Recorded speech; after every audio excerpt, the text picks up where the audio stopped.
Imani Adebayo was a name synonymous with culinary excellence and sharp business acumen.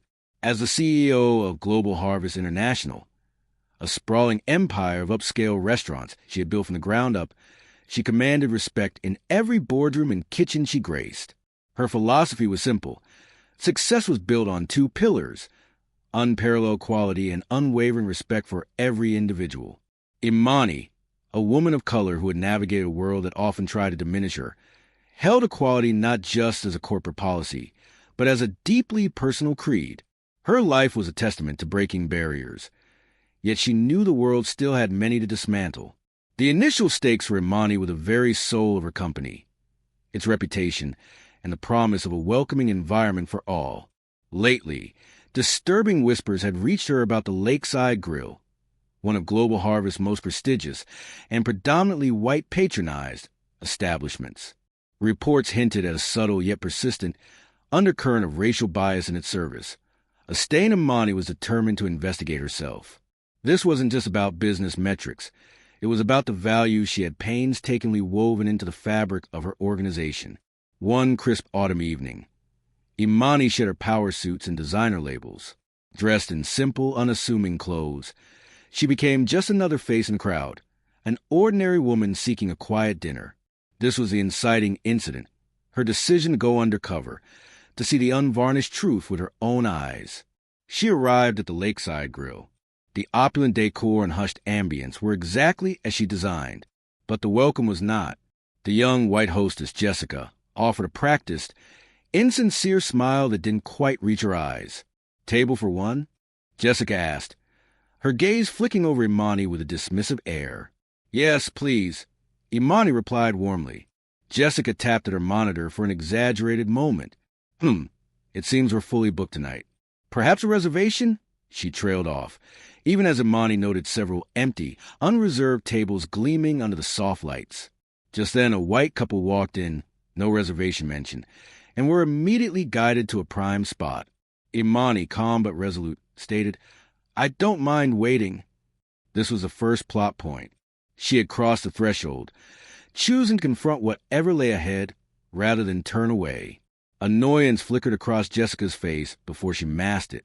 After a deliberately prolonged wait, Jessica gestured vaguely toward a small, undesirable table tucked away near the bustling kitchen doors. "This is all we have." Seated in the restaurant's least desirable spot, Imani experienced the chilling reality of the rumors. It was a masterclass in subtle, yet undeniable discrimination. She was a ghost at the feast. Waiters bustled past, their attention lavished on the white patrons who filled the more prominent sections of the dining room. Her attempts to catch someone's eye were met with deliberate avoidance. Finally, a young white waiter, Mark, approached her table, his demeanor bored and impatient. "Ready to order?" he asked, no greeting, no menu presentation. Imani ordered, her voice polite but firm. The wait for her meal stretched, each passing minute a testament to her invisibility. Nearby, laughter, evidence, and animated chatter filled the air as Mark and other servers attended diligently to other tables, their service a stark, painful contrast. Imani even overheard Mark making a snide comment to a colleague. "Table 7 seemed to be in a hurry for her handout." His colleague snickered. The food, when it eventually arrived, was lukewarm, carelessly plated, a far cry from the Global Harvest standard. It felt like an insult. Deep into the second act, Imani knew she had seen enough to confirm her fears, but she needed to understand how deep the rot went. She politely requested to speak to the manager. Mr. Henderson, a portly white man in his late 40s with an air of self-importance, sauntered over after a considerable delay. He listened to Imani's calm, factual account of her experience with an expression of thinly veiled skepticism, his eyes repeatedly drifting towards the door as if she were an unwelcome interruption. "Well, madam," Henderson began, his voice condescending, "we strive for certain atmosphere here. Our clientele has particular expectations."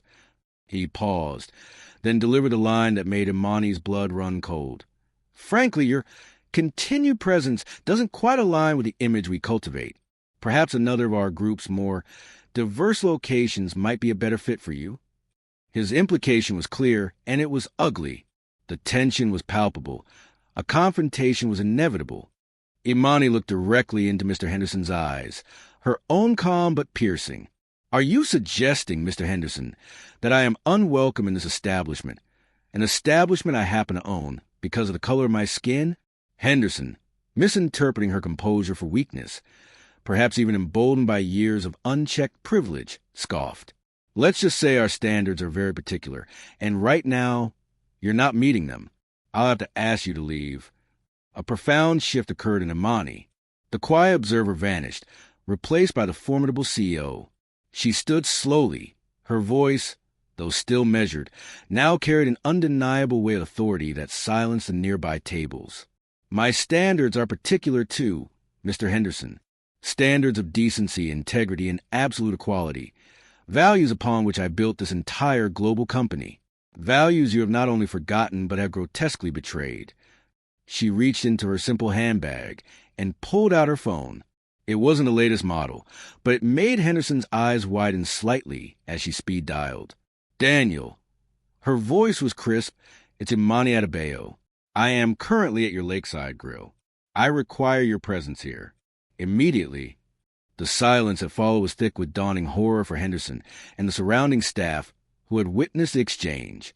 Within minutes, Daniel Sterling, the regional operations director, a man known for his unflappable demeanor, burst through the doors, his face a mask of anxiety. He scanned the room, then froze, his complexion paling dramatically as he spotted Imani. "Madame Seal, what on earth is happening?" he stammered, rushing to her side. The revelation hit Henderson and the implicated staff like a physical blow. Jessica, the hostess, looked as though she might faint. Mark, the waiter, stared, his mouth agape. Imani Adebayo addressed them, her voice resonating with controlled fury and profound disappointment. "This restaurant, the Lakeside Grill, will be closed, effective immediately." Gasps rippled through the staff. Every single employee, from management down, who participated in, enabled, or turned a blind eye to the disgusting display of prejudice I have personally witnessed and experienced here tonight, will be subject to a full investigation. Global Harvest has zero tolerance for bigotry. Zero. The new normal for the Lakeside Grill began that night. It remained closed for weeks, undergoing a complete overhaul, new management, intensive anti-discrimination and sensitivity training for all rehired and new staff, and a renewed commitment, under Imani's direct oversight, to ensure that its doors were truly open to everyone. Imani Adebayo had not only uncovered a bitter truth, but had taken decisive, painful action. Her stand sent an unequivocal message throughout her vast organization and beyond. The color of prejudice would find no shelter under her watch. The fight was far from over, but tonight, a significant battle had been won. Imani Adebayo's experience is a stark reminder that prejudice can lurk where we least expect it, and confronting it requires courage and conviction. What are your thoughts on how individuals and organizations can more effectively combat racial discrimination in everyday settings? Share your insights and experiences in the comments below. Don't forget to subscribe to our channel for more thought-provoking stories and discussions.